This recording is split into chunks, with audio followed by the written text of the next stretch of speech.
तो अब हमारे साथ एनसीएल अध्यक्ष और विस्थापित संघ नेता सत्येंद्र कुमार साहू जुड़ गए हैं। बहुत स्वागत है आपका सत्येंद्र जी न्यूज़ 1 इंडिया पर।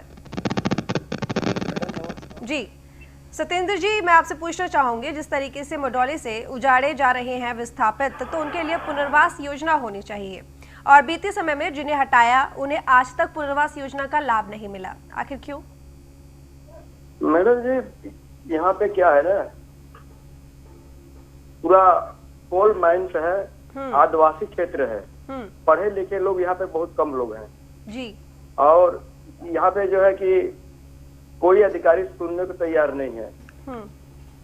आज के 40 साल पहले जो नौकरी लगी थी उनका आज तक मुआवजा जो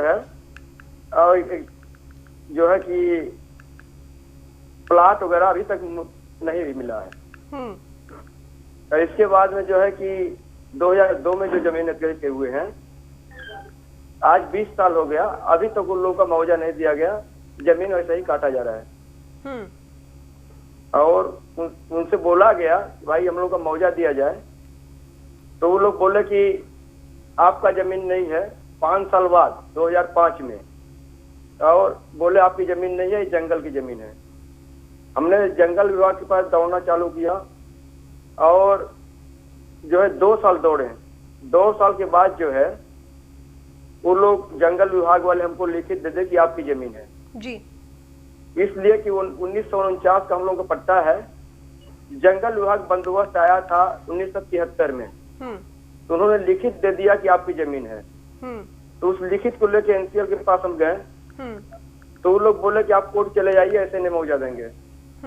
2007 में हम फिर कोर्ट गए, 2007 से लेकर 2020 हो गया, अभी तक हम लोग को 1 पैसा नहीं दिया गया। उस जमीन में मशीन चल रही है, खदान कोयला निकाल रहा है। और कोर्ट में जाते हैं तो जज साहब बैठेंगे, साल 6 महीना तक रहेंगे, 2-3 पेटी तक, तब तक में ट्रांसफर हो जाएगा कहीं और, फिर आएंगे, फिर शुरू से देखेंगे। ऐसे देखते देखते आज 14 साल हो गया जी। उनसे पीछे दौड़ते दौड़ते फिर बहस में लगा हुआ है और लॉकडाउन लग गया जी। अभी तक हम लोग का निवारण 7 महीने से लॉकडाउन से बिल्कुल नहीं हुआ जी। हम लोग दौड़ते दौड़ते परेशान हो चुके हैं जी। यानी कि लीपापोती की जा रही है और एक जो सही समाधान मिलना चाहिए वो नहीं हो रहा है। नहीं हो रहा मैडम जी। मडौली गांव को निगाही और दुधीचुआ और जयंत खदान के विस्तार के लिए स्थापित किया जा रहा है, लेकिन एक ही गांव में अलग अलग स्थानों के हिसाब से अलग अलग मुआवजा राशि क्यों निर्धारित की जा रही है? मैडम ये उन लोगों का जबरदस्ती है। जब एक ही गांव है, पटवारी के नक्शे में भी वही गांव है, मढ़ौली ही, इसके बाद में वो 10 नंबर वार्ड भी है और दुधीचुआ बनाया अलग वो अपने हिसाब से, जयंत उसी गांव को बना दिया, उसी गांव को निगाही बना दिया। और एक ही बार 2011 में अधिग्रहित हुई है पूरी जमीन।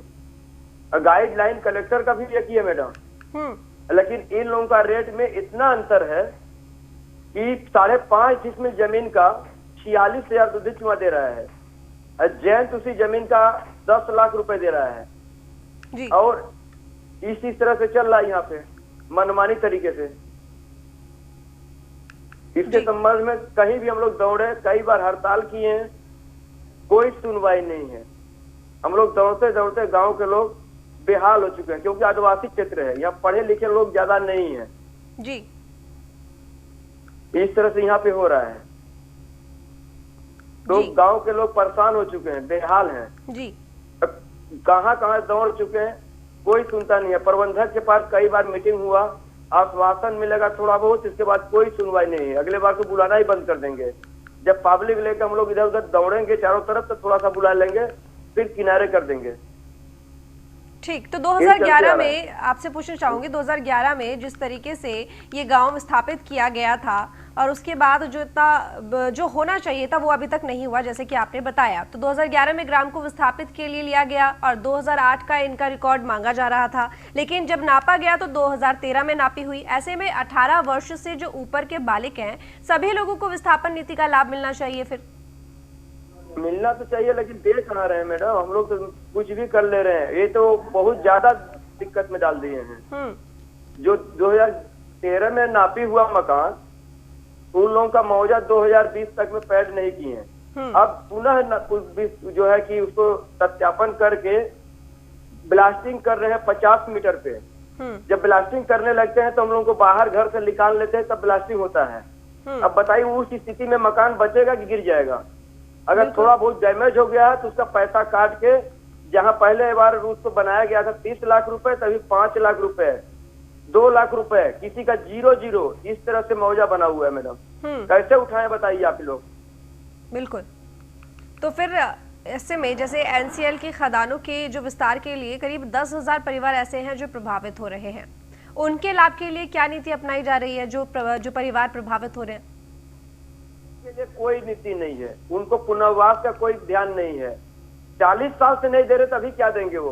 पुनर्वास का कोई मतलब उनके पास नहीं है। वो खाली आश्वासन देंगे, कुछ भी नहीं देंगे। यहाँ पे जबरदारी है, कोई की सुनने वाला भी नहीं है। किसी अधिकारी पास आप दौड़िए। यहाँ पर कलेक्टर साहब को भी कई बार हम लोग मौखिक लिखित दिए, सब कुछ किए, एक बार भी उनके पास समय नहीं मिल रहा है कि जाके गांव में घूम। सत्येंद्र जी, आप क्या कहना चाहेंगे प्रशासन को? आपकी तरफ से क्या करना चाहिए? प्रशासन हम लोगों को लिए कोई सुनवाई नहीं कर रहे हैं, न तो यहाँ का कोई भी अधिकारी। ठीक सत्येंद्र जी, बहुत धन्यवाद आपका न्यूज़ वन इंडिया के साथ जुड़ने के लिए। तो फिलहाल इस बुलेटिन में इतना ही। देश और दुनिया की तमाम खबरों के लिए देखते रहिए न्यूज़ वन इंडिया।